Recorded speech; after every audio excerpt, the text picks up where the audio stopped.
What is going on, Crimson City? My name is Crimson CBAD, and in this video, we're going to be breaking down our Week 3 Team Builder. Your Detroit Steelers are going up against Coach Lynx Forte and the Anaheim Farfetch'd. If you guys are excited, be sure to show some love with that like button down below. Let me know your guys' thoughts on the team matchup and the team in the the comment section down below. And of course, I hope you guys picked up your Detroit Steelers merch because I believe today's the last day to get them. I think. And shout out to those of you who did. Thank you guys so much. I'm looking forward to my new shirt being here as well, because I got to rip the team. Let's talk our matchup against Lynx this week. You guys see his team above my head. Celesteela, Sylveon, Goodra, Mega Glalie, Nidoking, Delmise, Blaziken, Keldeo, Electivire, Lycanroc, Midnight, and Kecleon. So looking at his team, very annoying to deal with. His Fairy Steel Dragon Core is so stupidly bulky. I mean, Celesteela is just fat. Celesteela is just fat with Beast Boost, so if it knocks out a Mon, it gets a special defense boost and becomes even more bulky. Also a really good Autotomite Sweeper. Gets a lot of really good access coverage moves. Air Slash, gets Stab, Air Slash, gets access to things like Giga Drain, Earthquake, Flame Charge, Leech Seed, Autotomize, we already talked about that. So, but Celesteela has a wide variety of coverage moves. I see him bringing a very specially defensive set because my Electric Mon on the team this week can't do too much, so he thinks. Next up is Sylveon. We've used Sylveon before. Sylveon is very, very bulky. Sylveon has 110 special attack, 130 special defense. Nothing too crazy on the attack and defense side. Nothing too crazy on the speed side. Pixelate ability makes Hyper Voice a monster. The Pixelate nerf did happen in Gen 7, so it's now not only a 20% boost, but still that's like a free fairy plate on top of it. So definitely disgusting. Moving on, Goodra. Goodra could be a problem in this matchup. Goodra could definitely be a problem in this matchup. So 100 in attack, 110 special defense, 150 special defense. Two really good abilities for this matchup, Sap Sipper and Hydration. We do have a grass Pokemon that we are bringing, and we are bringing the rain. So Goodra definitely could show us give us some trouble to play. I want to whittle it down. I want to just keep poking holes in it, honestly. Can't take too much. It's got 70 defense, so unless he puts some defensive investment, we've got some ways of ripping through there.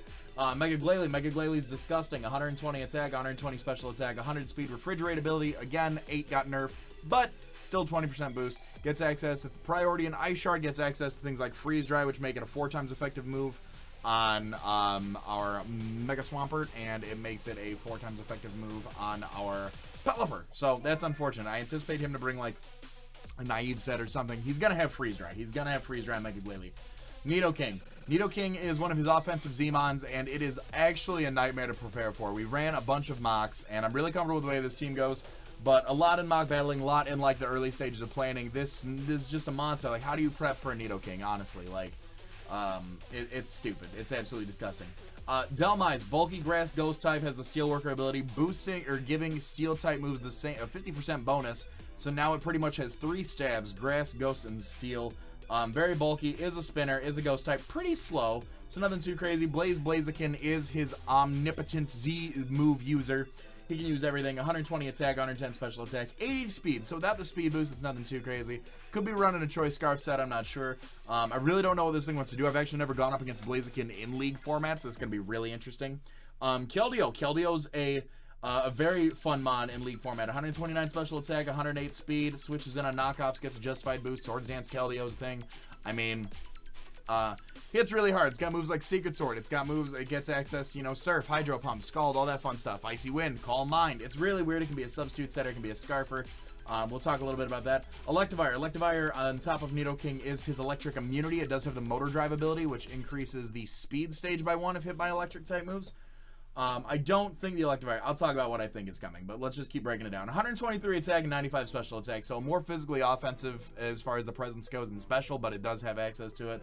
And then 95 speed, so really good mon, decent speed tier, definitely a threat.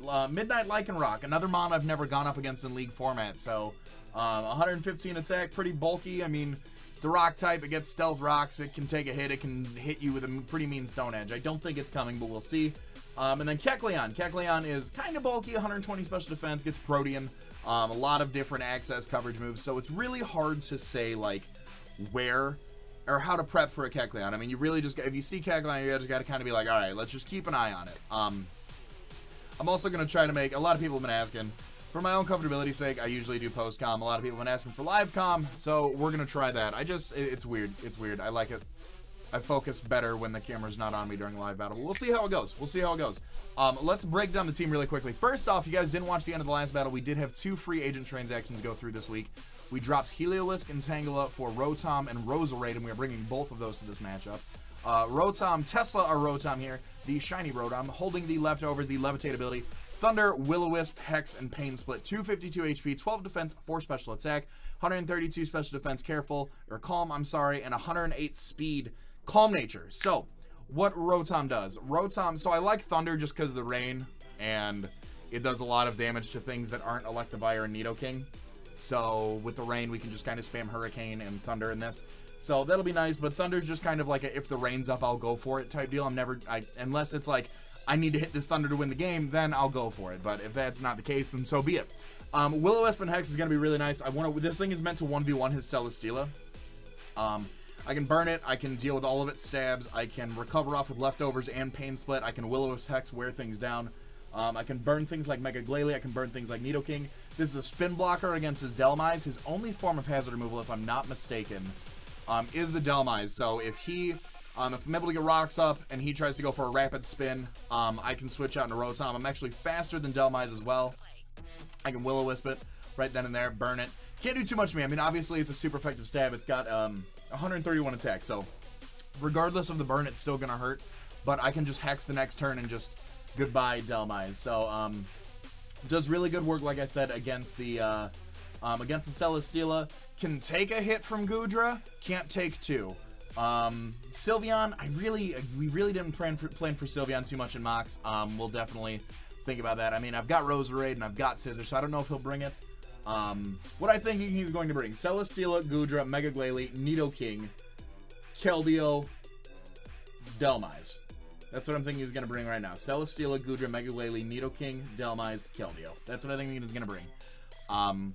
Other than that, this thing, the EVs, we're speed creeping a max speed Celesteela, so that way we can burn it before it decides to go for anything. In the rain, we can hit it with the Thunder.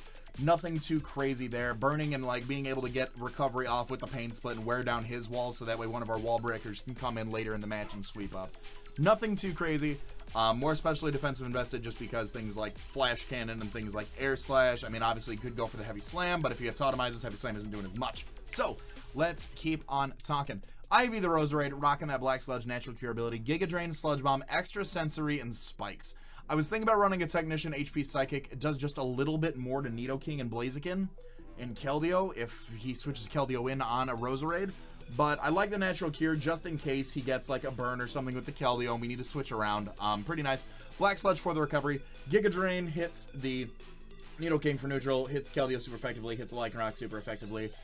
Sludge Bomb hits...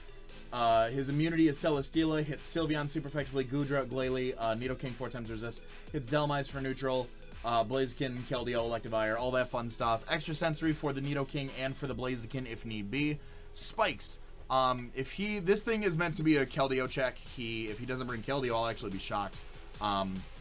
This thing takes hits from Keldeo, is able to Black Sludge and Giga Drain up the recovery. And if we can force a switch, we can set up a layer of spikes and kind of start wearing away at things like Goodra, things like the Nidoking. Celesteela obviously doesn't get affected, but we do also have rocks on our team. We're going to try to kind of hazard stack. It's not my main priority, but hazard stacking will be nice. If I see the opportunity, I will take it. We're just a little bit in speed in case he feels like speed creeping us with some of his mons. Nothing too crazy. We're EV'd to take, I believe, Secret Sword from a Scarf Keldeo is a 3-hit KO, and we can pretty much take anything else. If it goes for an Icy Wind, we can still eat that. We're slower than it naturally, so I don't really need to worry about that. Next up here, Indra the Pelipper coming back for another week of Pokemon Madness. Damp Rock, the Drizzle ability. Hurricane Roost Gold, new turn. If it ain't broke, don't fix it. I haven't found too much to do with Pelipper yet. Max HP, damn near max defense, 52 speed with the Tib in nature. We're outspeeding bulky Goodra by 1 point, or uninvested Goodra by 1 point, so we can get out of there and switch into something else. His flying resist is Celesteela and Electivire, and Lycanroc.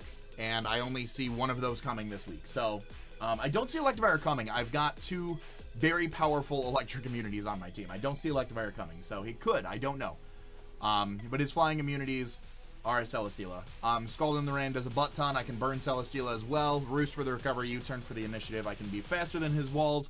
I can be slower than his wall breakers. So, next up here, kind of a late game sweeper. We're going to see how it works. Is Ray Romano, the Choice Scarf of Mamoswine, Earthquake, Crash, Rocks, and Ice Shard. 252 attack, 4 defense, 252 speed, jolly nature. We're speed tying with a Scarf Blaziken. Scarf Nidoking does outspeed us. We're 110 HP with Thick Fat. We can kind of take a Flamethrower or an Ice Beam. We can take one. After Celesteela is gone, his ground immunities are non-existent, and I want to take advantage of that with the Earthquake. His ground immunity is Celesteela, so if he thinks Celesteela is a free switch into a Earthquake, I'm going to click Icicle Crash. The way to play around here is that Keldeo and Celesteela kind of switch into this thing in different ways. If I predict to go the Keldeo and I go for an Earthquake and he switches Celesteela, that's unfortunate. If I predict Celesteela, go for a Crash, he goes for Keldeo, that's unfortunate. We also have the rocks. We've got priority just in case we find out like Nidoking's scarfed right at the end, or like Electivire, and we really just need a little bit of chip damage, kind of how we did week 2 with Bullet Punch into Ice Shard. So we'll see how it goes. Mamoswine was kind of looked down upon, but then again, you really got to kind of play around with it a little bit with this Troy Scarf set. He'll probably know it's Troy Scarfed after the few switches that I make, but then he has to determine whether I'm banded or scarfed. It's not going to be fun. Next up here, we're bringing Marth, the Mega Swampert, Ice Punch, Waterfall, Earthquake, Power Up Punch, max attack, 12 speed, 244 speed, 12 special defense, 244 speed, Jolly Nature. We are outspeeding Scarf Keldeo in the rain by 1 point, and that is the fastest mon on his team that can do anything. Agility Blaziken could outspeed us, obviously, but Ice Punch hits the Celesteela for neutral. Ice Punch does a ton of damage to Goodra, Nidoking, Delmise, things like that. Waterfall in the rain, just, I mean, Goodra takes him. Delmise might take one, doesn't appreciate Ice Punches.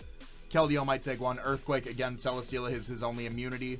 And then Power Up Punch, if we can force a switch and then get like a +1 Waterfall off into something, or a +1 Earthquake, or even an Ice Punch, that's gonna be freaking huge. It's gonna be huge. It's gonna be friggin' huge.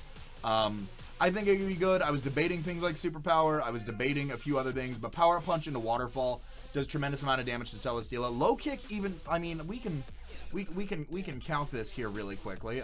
Let's do Celesteela, especially defensive set. Like I said, that's what I anticipate him bringing. A +1 Waterfall, 54 to 64. And then if we're not +1 and we want to run, Superpower does 36 to 43. So the chip damage on the chip damage from Power Up Punch into Waterfall does more than Superpower, and it doesn't give us any sort of defense drops or anything like that, which is really awesome. I love that. Last but not least here, Tony Stark is coming back again, week number 3. Choice Abandoned Tony Stark. Bullet Punch, Roost, U-Turn, Superpower, max HP, max attack, Adamant, 4 in special defense. Bullet Punch for the priority. Just Bullet Punch cleans. I mean, Celesteela resists. I mean, even his resists after Celesteela don't really want to take it. So, it's really nice this week. I definitely like it. Roost for the recovery. If we can predict, if we start bringing this thing in and making, like, knowing he's going to switch, we can Roost, get some of our HP back. The 4x weakness that we have is nerfed in the rain, which is nice. U-Turn for the momentum. Choice Banded U-Turn still does, like, still kind of tickles things like Celesteela and Goodra. And then Superpower, if we start seeing it Celesteela, is his, like, scissor response. A Choice Banded Superpower after Rock. If we can get a little previous chip damage, it 2-hit KOs even after the attack drop, so which is really nice. I don't think I have anything else I want to talk about on the team, honestly. I'm feeling really comfortable with this team matchup. There were a few things that were kind of nightmarish to prep for, but I'm really looking forward to the matchup. I hope you guys are too. If you guys have enjoyed this team builder, like I said, be sure to leave a like on the video. Your support seriously always helps me out. I love you guys. Thank you so much. I'll remind you to be great and do great. I'm gonna let this outro bang, and I'll talk to you guys soon. Later.